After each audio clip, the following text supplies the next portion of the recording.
सबसे पहले बात कोरोना संकट की। देश में कोरोना की बेकाबू रफ्तार पर ब्रेक नहीं लग पा रहा है।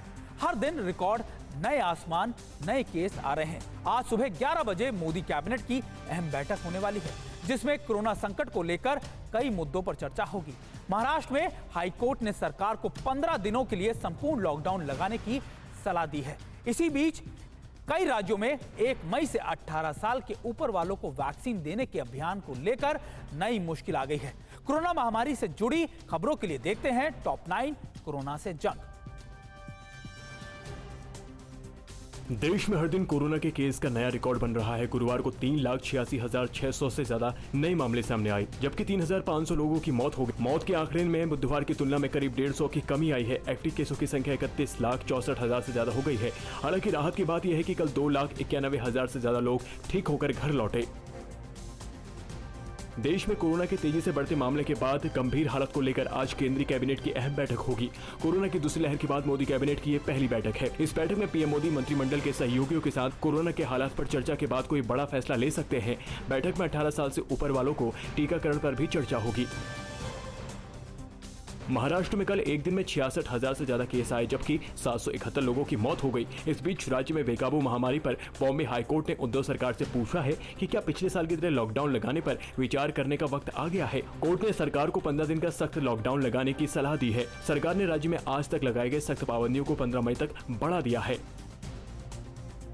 1 मई से 18 से 44 साल तक के लोगों को वैक्सीन लगाने का अभियान शुरू होना मुश्किल लग रहा है। कई राज्यों में वैक्सीन की सप्लाई नहीं हो पाने की वजह से अपने हाथ खड़े कर दिए हैं। छत्तीसगढ़, मध्य प्रदेश, महाराष्ट्र, राजस्थान, पंजाब समेत कई राज्यों ने कहा है कि 1 मई से वैक्सीनेशन शुरू नहीं किया जा सकता है। भारत बायोटेक और सीरम 3 मई से पहले वैक्सीन की सप्लाई नहीं कर पाएगी।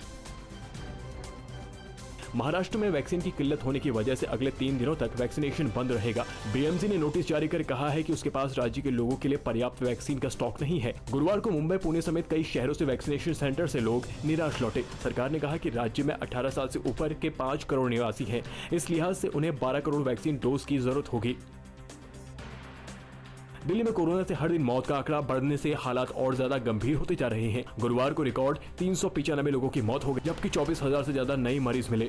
दिल्ली में पॉजिटिविटी रेट अब 32% से ज्यादा है, जबकि मृत्यु दर 8.73% है। कल 73,000 से ज्यादा लोगों के टेस्ट किए गए। सीरम इंस्टीट्यूट की कोविशील्ड वैक्सीन की कीमत कम करने के बाद कोवैक्सीन बनाने वाली कंपनी भारत बायोटेक ने भी अपनी वैक्सीन की कीमत कम कर दी है। राज्यों को कोवैक्सीन की एक डोज अब 600 रुपए के बजाय 400 रुपए के रेट से मिलेगी। इससे पहले कोविशील्ड ने भी राज्यों को दी जाने वाली वैक्सीन की एक डोज की कीमत 400 रुपए से घटाकर 300 रुपए कर चुकी है।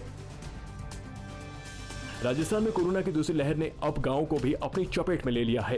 राजस्थान में अप्रैल महीने के 28 दिनों के दौरान सामने आए 2,30,000 नए संक्रमण में से करीब 88,000 केस गांव के हैं। इस बार गांवों में संक्रमण दर 33% से बढ़कर 39% तक पहुंच गया है। राज्य में कल 17,000 से ज्यादा नए केस मिले, जबकि 158 की मौत हो गई। कोरोना मरीजों के लिए ऑक्सीजन की बढ़ती मांग और इसकी किल्लत के बीच दिल्ली में ऑक्सीजन कंसंट्रेटर्स की कालाबाजारी भी तेजी से हो रही है। पुलिस ने 4 लोगों को गिरफ्तार किया है, जो एक ऑक्सीजन कंसंट्रेटर्स 90,000 से 1,10,000 में बेच रहे थे। इस गिरोह के पास से 170 कंसंट्रेटर्स जब्त किए गए हैं, जिसकी बाजार में कीमत 2 करोड़ आंकी गई है। फिक्र आपकी, सोमवार से शुक्रवार रात 9 बजे सिर्फ TV9 भारतवर्ष पर।